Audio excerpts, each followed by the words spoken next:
Mauritius भी भारत का महत्वपूर्ण साझीदार रहा है।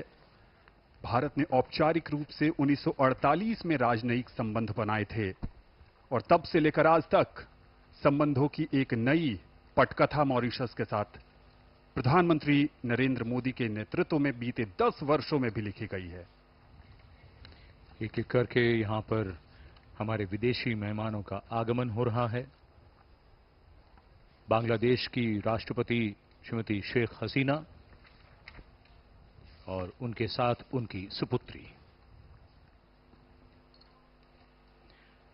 भारत के पड़ोसी और भारत के पड़ोसियों के साथ भारत के रिश्तों की एक नई उड़ान, नई ऊंचाई। India and Bangladesh share a deep bond of friendship and cooperation. India was one of the first countries to recognize Bangladesh and establish diplomatic relations immediately after its independence in December 1971. India and Bangladesh share the longest land boundary that India shares with any of its neighbors, and Prime Minister Sheikh Hasina and Mr. Modi have shared many friendly meetings where they have promised to cooperate with each other on various subjects. Jasleen, as you rightly said, India and Bangladesh share bonds of history, language, culture and multitude of other commonalities. The Shonali Adhyay or golden chapter of bilateral ties continues with both sides maintaining close engagement in diverse areas, including at the highest level. She is also the longest serving female PM in the world. Mallikarjun खड़गे कांग्रेस के राष्ट्रीय अध्यक्ष इस समारोह में शामिल।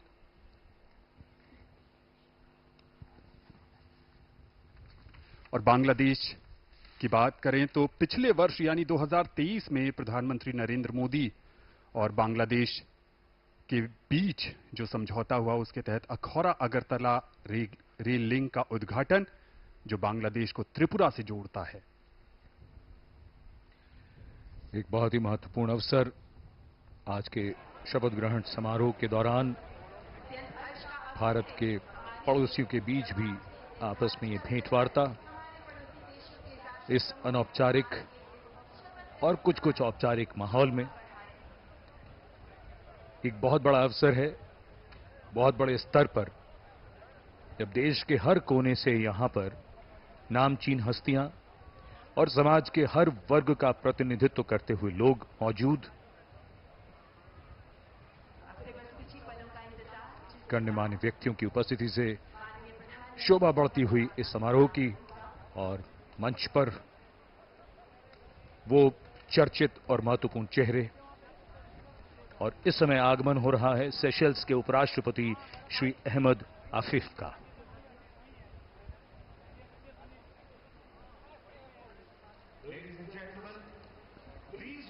Diplomatic ties between India and Seychelles have existed since Seychelles gained independence in 1976.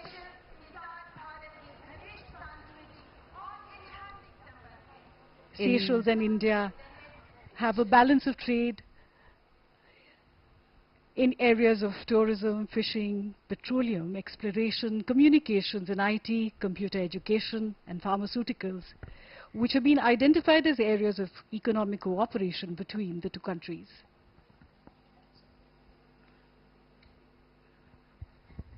Bharat द्वारा Seychelles में अब तक 29 से अधिक योजनाएं शुरू की गई हैं। इस बीच अतिथियों का आगमन लगातार जारी। भारत के मुख्य न्यायाधीश जस्टिस चंद्रचूड़ का आगमन और उनके साथ उनकी पत्नी कल्पना दास।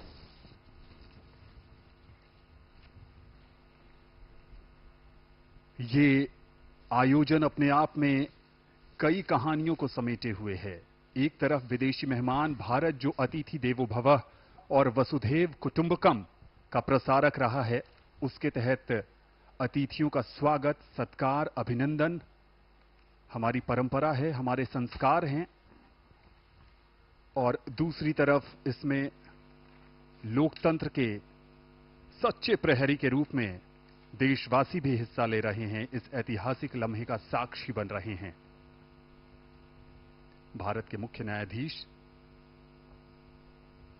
लोगों से मिलते हुए The forecourt of Rashtrapati Bhavan has borne witness to the triumphs and trials of the Indian nation, and as we witness yet another chapter in its storied history, let us remember the values of unity, diversity, and democracy that unite us as a nation.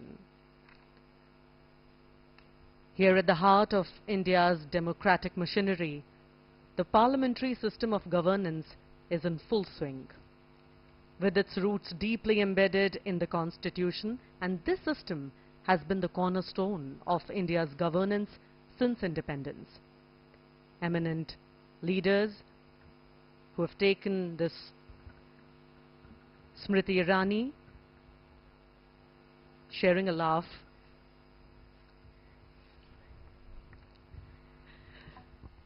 वहां पर अर्जुन मुंडा भी नजर आए और general VK Singh भी थे। चिराग पासवान जो बिहार के हाजीपुर से चुनकर आए हैं, लोक जनशक्ति पार्टी रामविलास का प्रतिनिधित्व करते हैं और इनके पिता रामविलास पासवान भारत की कई सरकारों में महत्वपूर्ण मंत्रालय में अपनी महत्वपूर्ण भूमिका निभा चुके हैं। कुछ समय पहले निरहुआ भी हमें स्क्रीन पर नजर आए। जैसा कि हम सब जानते हैं, प्रधानमंत्री मोदी जो नवनिर्वाचित प्रधानमंत्री हैं, तीसरी बार लगातार शपथ लेंगे। ये निरहुआ जिनका भी जिक्र कर रहे थे आनंद, और साथ में संजीव मनोज तिवारी भी मनोज तिवारी हैं जी, दिल्ली से जीते हैं सांसद। तो ये बात अपने आप में इसको समझना, इसकी गंभीरता को भी महसूस करना चाहिए। लगातार तीसरी बार इसके पीछे जो प्रयास है, इसके पीछे जो लगातार कार्य किया गया है, ये उसका परिणाम है। ये एक बार में और यूं ही नहीं होता, इसके लिए सतत प्रयास करना पड़ता है, कुछ नए तरीके से सोचना पड़ता है। सबका साथ, सबका विकास, सबका विश्वास और सबका प्रयास, ये वो आदर्श वाक्य जिसने सबको जोड़ा है।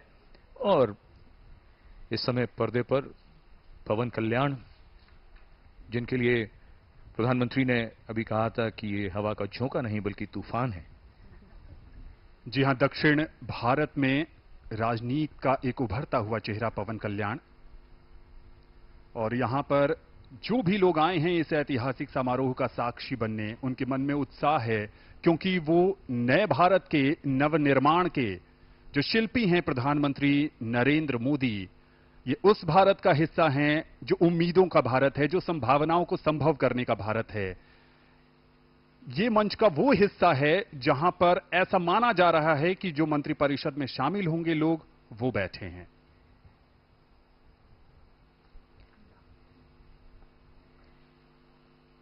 दिल्ली प्रदेश भाजपा अध्यक्ष वीरेंद्र सचदेवा और बैजंत पांडा भी उनके साथ। ओम बिरला, लोकसभा के पूर्व स्पीकर, उनका आगमन होता हुआ, चेहरे पर मुस्कान, और इस भव्य समारोह का कौन साक्षी नहीं बनना चाहता Priyadarshini. Anand, I'm always intrigued by what first-time elected members of parliament must feel as they carry a tremendous responsibility on their shoulders, as countless people have placed their hopes and trust in them. These new